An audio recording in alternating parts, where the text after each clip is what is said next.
You're listening to the Teach Better Talk podcast featuring expert educators eager to share progressive tactics to reach more students. Teach Better Talk is created by teachers and fueled by passion. Let's get started.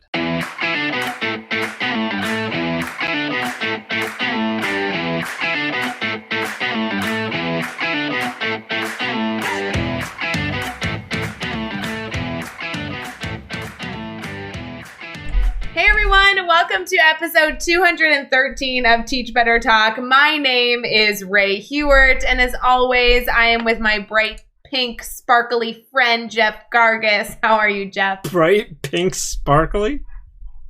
Well, yeah, because the guest that we had on for our podcast is like really just bright colors. She just glows, I feel like. Every time I think of her or see her Instagram, she's sharing out like bright colors and love and fun and happiness. And so even though I know we just finished that podcast episode recording, I feel like it's still in the air. And so it was perfect for intro. And typically, whatever dress she's rocking, her mug matches. I know.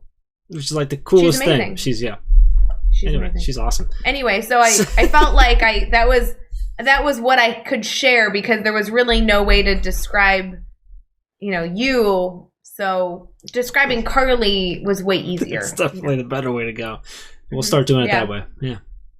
Good idea. From now on, when you introduce me, you'll describe me in a way you wish you would describe the guest. There we go. That could be the thing. It'd be good for me because it's going to make me feel a whole lot better than I normally do. So exactly. That could actually be kind of fun.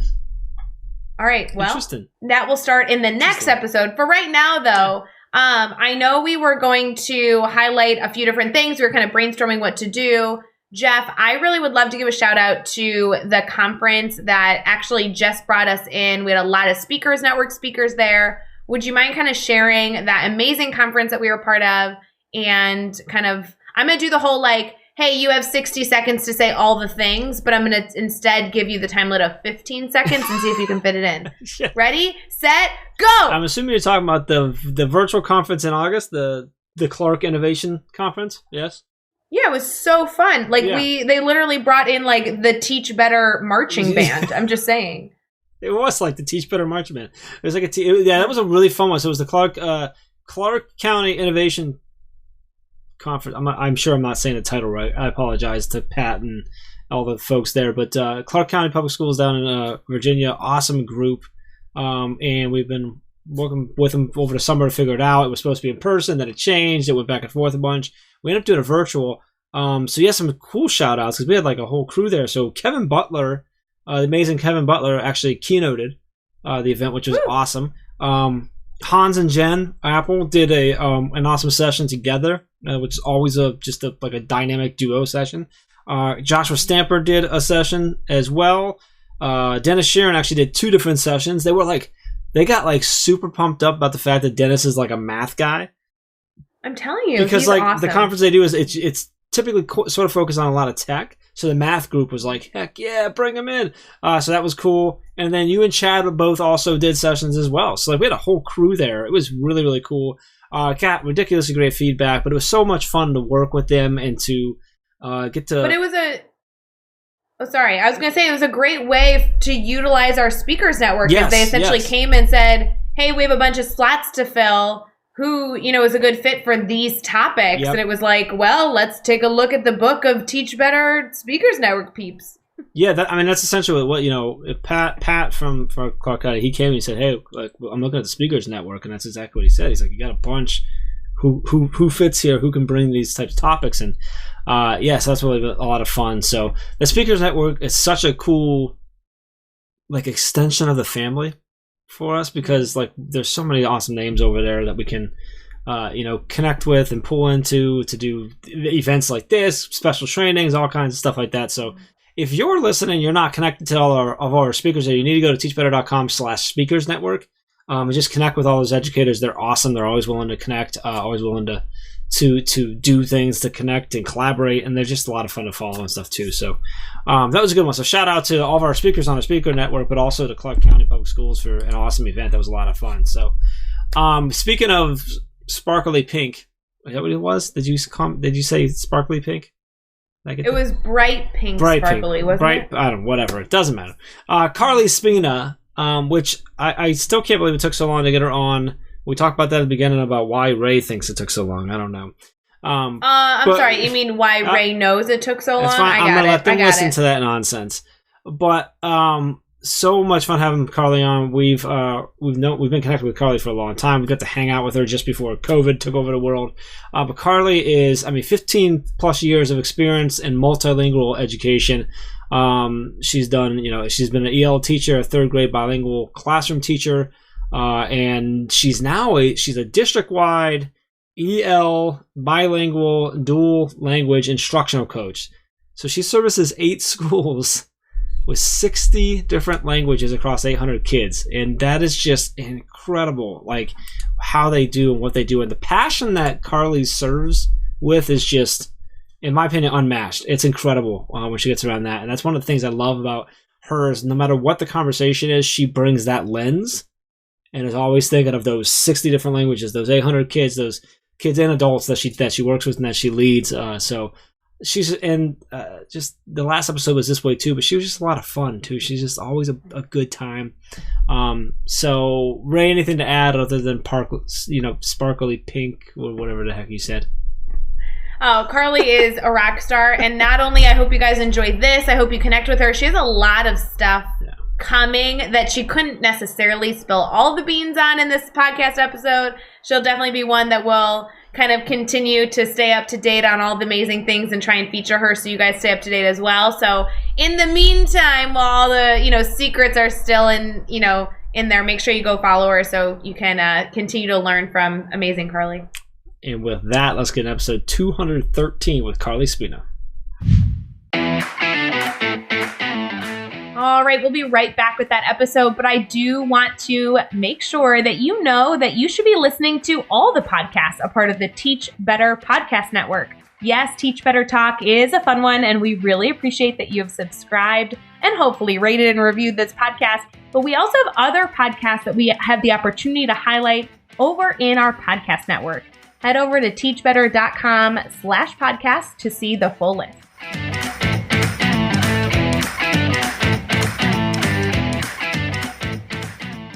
All right, we're here and we are chatting with Carly Spina. And Carly, I'm torn because I'm both super, super excited that you are on. And I'm also really, really confused how it took 213 episodes to get you on our podcast for some weird reason. I don't know for sure. It makes no sense. I'm inclined to blame Chad. I'm just, he's right here. Throwing it out there. That I'm pretty sure it's Chad's fault. And we're going to leave it at that. I want to be very clear with our listeners. This is Jeff's fault. This is not anyone else. Do not fault. All right, now wait a minute. Now, everyone who was listening thought I was going to say that it was Ray's fault, and I didn't. I didn't throw you under a bus. I threw Chad under the bus. That should have earned me, points. What? Points for what? Like Hewitt points? Like the points that don't matter and mean everything? Yeah, Hewitt points. Yes, exactly. That's exactly what I was trying to earn. No Hewitt points for you. It's your fault. I know Carly Spina's great. She's featured in the Teachers Deserve It book. She's done so many amazing things. You just wouldn't let her on the podcast. I've been fighting with you. Let her on. So let's just clarify. So since you knew how awesome she was and you really wanted her on the podcast, and I said no, and I'm so mean I couldn't have her on it, that means that I have all the power and you don't, is what you're saying, right? Oh, you don't get to have it both ways, Ray. Carly, how are you? How's your day going? It's better now. I love hanging out with you guys. It's really fun to chat with you on the podcast. I know we haven't even started. Sorry, listeners, we're doing all the shenanigans, but last time we were together, the three of us, we actually have physically been together. We were at a restaurant together. Wasn't that the last time we were together? Yes, it was. Yeah, was that February? It was January or February. It was pre-shutdown and life was good. It's just fun to be able to hang out with somebody on the podcast that we've also hung out with numerous times in person all together, which is kind of cool, Yeah. So fun. Good time. Yeah, it always is. Well, anyway, for our listeners, I want you guys to all get to know Carly as well, because I know how great she is, and Jeff's a mean old meanie pants. So for everyone here, Carly, would you mind kind of answering that age-old question of kind of sharing what you do in education? Yes. So I have 15 years of experience serving linguistically diverse students, families, and programs. I was an EL or English learner teacher for 5 years, and then I taught third grade in a transitional bilingual program for 6 years, English and Spanish. And then now I'm starting my 4th year as a district EL bilingual dual language instructional coach. And so that's what I'm doing right now. I serve 8 schools. We have over 60 languages in my school district and over 800 active current English learners. And I do all this work in the Chicago suburbs, and I love it. That is, 8 schools, 60 languages across the...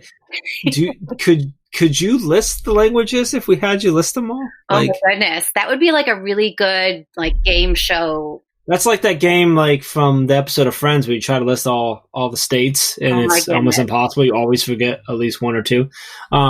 That's crazy though. That just shows you how diverse the schools can be, right? Yes, that's 60 different languages across 800 students. That's just, it's crazy. And the fact that you are helping do that, you and your team, that's amazing. So, really excited to dive into this question with you because we've been connected for a while. I've known you for a little while. I love you to death. And we all do want to teach better team. So I'm really excited to kind of dive in and learn more about your story and sort of the struggles and challenges you've overcome. So can you share a story with us about a time you've had a failure in your life and how you had to overcome that, and then share with us what you take away from the experience of that? Yes. So lots and lots of failing forward over the years.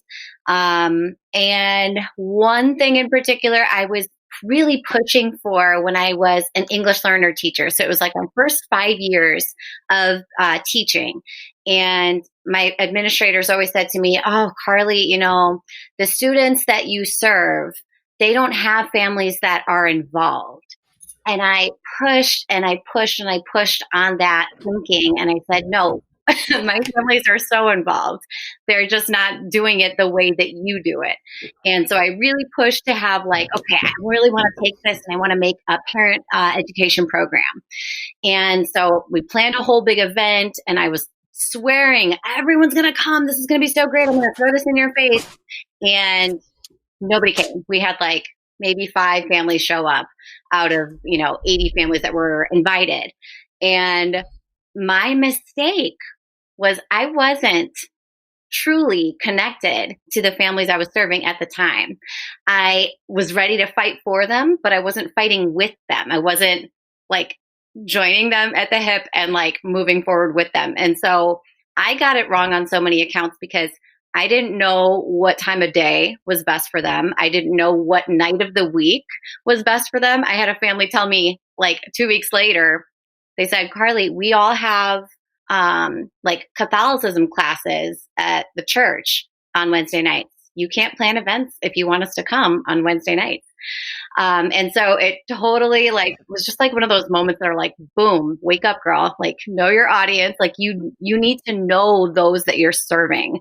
You really need to know their preferences, their wants, their desires. What do they want, instead of assigning, here's the night, here's what time we're starting, here's the topics we're going to discuss. And so it was a good aha moment for me. It was a nice awakening.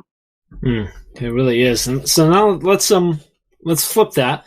Let's talk about a successful moment you've had. And this could be something big or something small, but tell us what happened.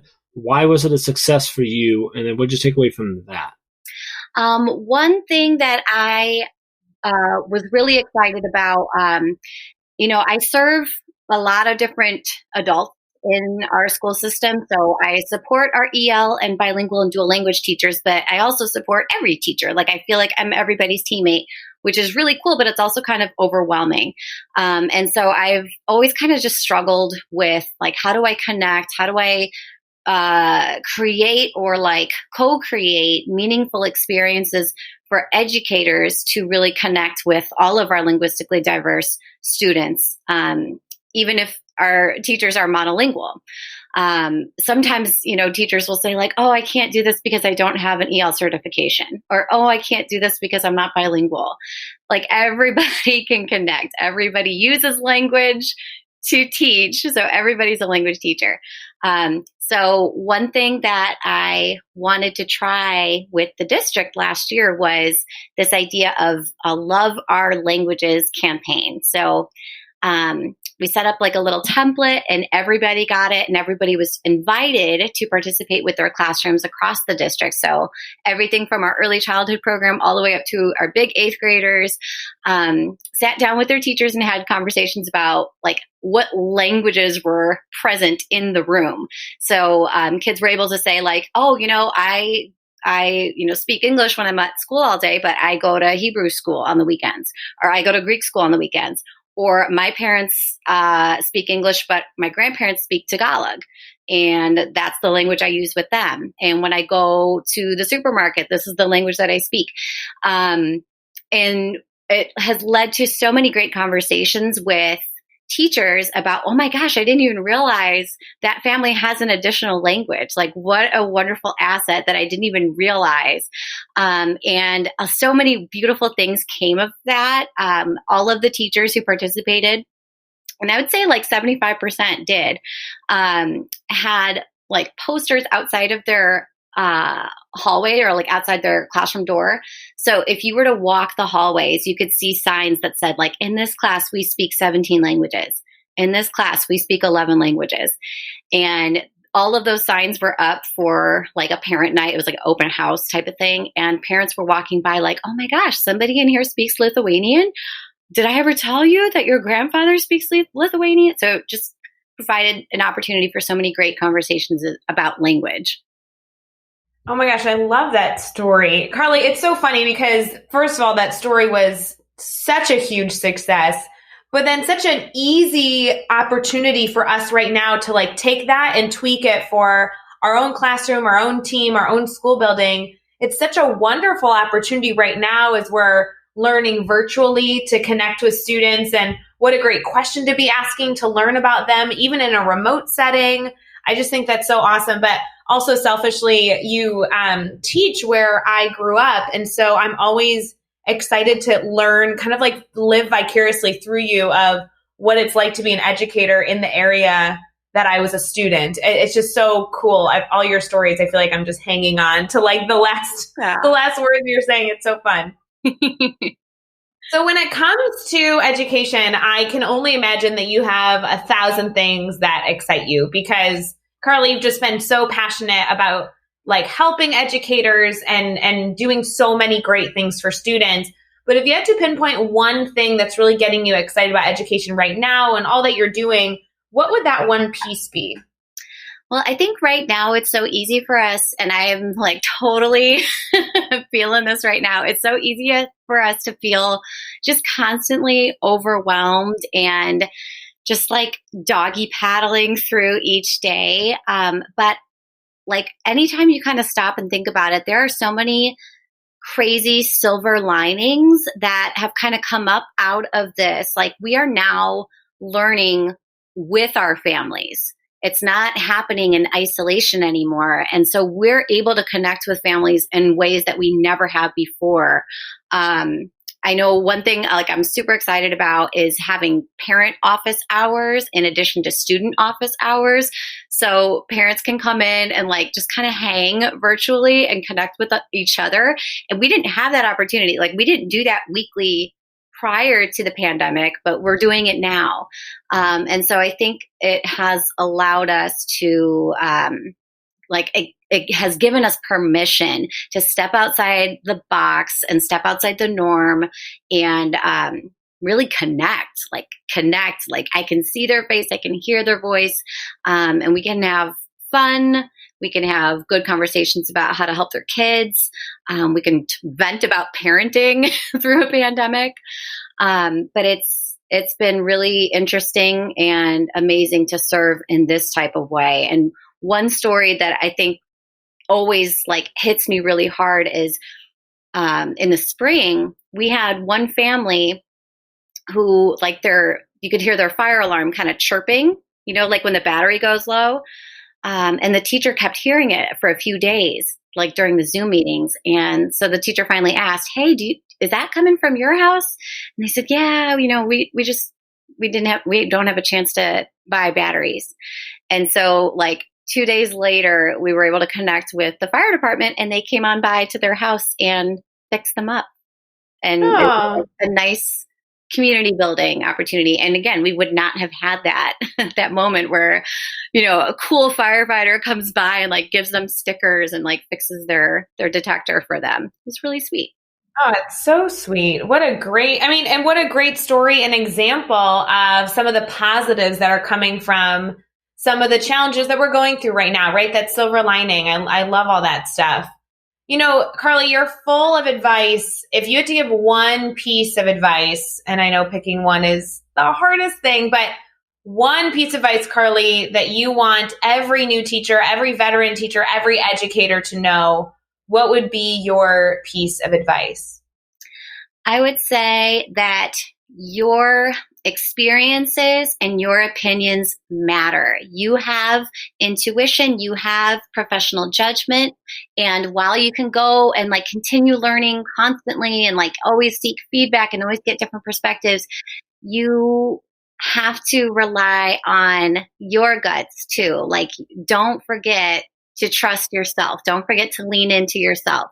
You've got fresh energy, you've got fresh ideas, and that is needed. Regardless of how many years of teaching experience you have, we all have something to contribute to the profession, to the kids that we serve, to the team that we support.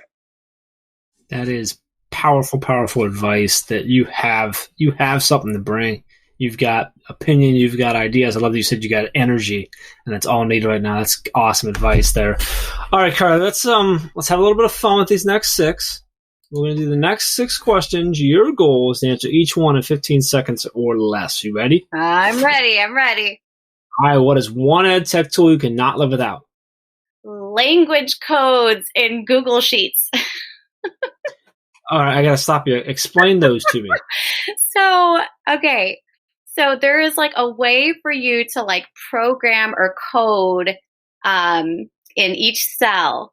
You can have a word automatically translate across a row. So you can have 15 languages translating one English word, and then boom, you've got an instant dictionary.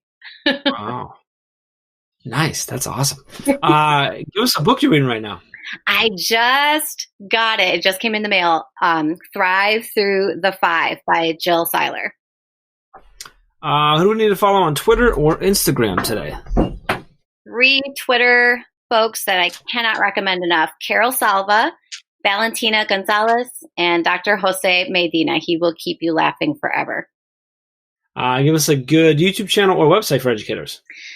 Darina Sackman has a YouTube channel that she leads called Believe Cafe, and she walks through transformational emotional intelligence exercises. It's amazing. Give us a daily, weekly, or monthly routine every teacher should get into. Designate a stop time for work and stick to it. So it's 5 o'clock or maybe it's 7 o'clock, and then say, okay, that's enough for the day. And what is the best piece of advice you've ever received? Lanes are for cars, not change agents. Don't be afraid to go there and to push back and to raise the question or ask the question or say the statement. Don't be afraid. Lanes are for cars, not change agents. I like that.